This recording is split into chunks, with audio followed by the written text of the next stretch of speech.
अनन्तसंसारसमुद्रतारनौकायिताभ्यां गुरुभक्तिदाभ्यां वैराग्यसाम्राज्यदपूजनाभ्यां नमो नमः श्रीगुरुपादुकाभ्याम्। कवित्ववारासिनिशाकराभ्यां दौर्भाग्यदावाम्बुदमालिकाभ्यां दूरीकृतानम्रविपत्तिताभ्यां नमो नमः श्रीगुरुपादुकाभ्याम्। नताययो श्रीपतितां समीयुः कदाचिदप्यासु दरिद्रवर्याः मूकाश्च वाचस्पतितां हिताभ्यां नमो नमः श्रीगुरुपादुकाभ्याम्। नालीकनीकाशपदाहृताभ्यां नानाविमोहादिनिवारकाभ्यां नमज्जनाभीष्टततिप्रदाभ्यां नमो नमः श्रीगुरुपादुकाभ्याम्।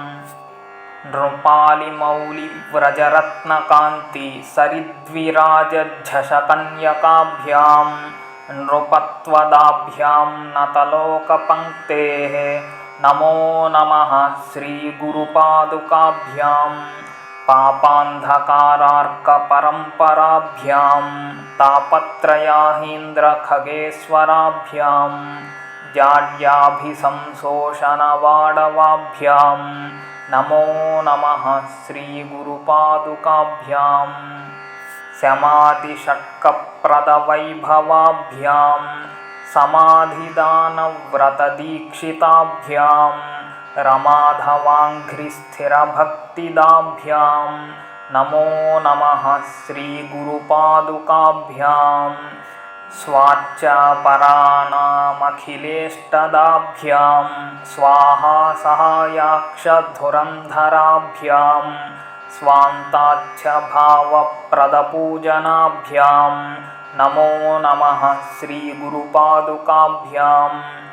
कामादिसर्पव्रजगारुडाभ्यां विवेकवैराग्यनिधिप्रदाभ्यां बोधप्रदाभ्यां धृतमोक्षदाभ्यां नमो नमः श्रीगुरुपादुकाभ्याम्।